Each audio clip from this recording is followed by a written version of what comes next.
మరి ఇవాళ ముఖ్యమంత్రి గారు అమరావతి అంటే దేవతల రాజధాని అని చెప్పారు. అమరావతి దేవతల రాజధాని మన హిందువులందరికీ తెలుసు. మరి బుద్ధుడు బొమ్మ ఎందుకు పెట్టారు? బుద్ధుడు హిందూ మతం కాదు కదా, బౌద్ధ మతం కదా.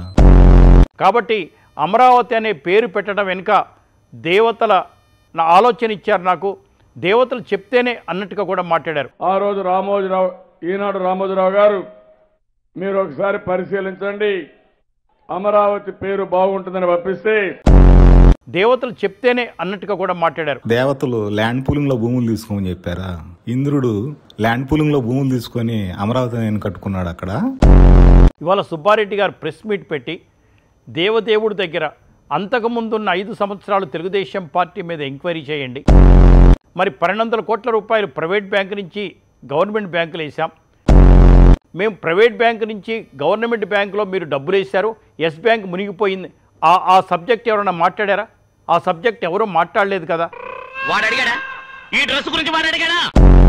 ఇవాళ భోజనంలో క్వాలిటీ పెరిగింది, ఆవుల దగ్గర క్వాలిటీ పెరిగింది, నెయ్యి దగ్గర క్వాలిటీ పెరిగింది, లడ్డు దగ్గర క్వాలిటీ పెరిగింది, అవినీతి పూర్తిగా తగ్గిపోయింది. ఇది అబద్ధం. ఇప్పుడు నిజం మాట్లాడుకుందామా?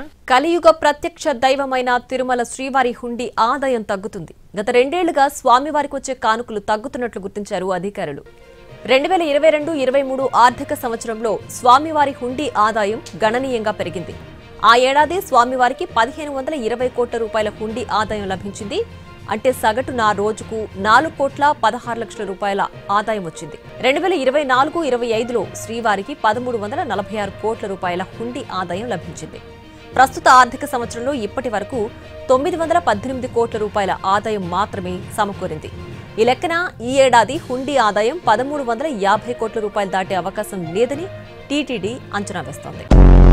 సరి చేసుకుంటే మీకే మంచిది, సరి చేసుకోకపోతే ఏమవుతుందన్న తెలియదా?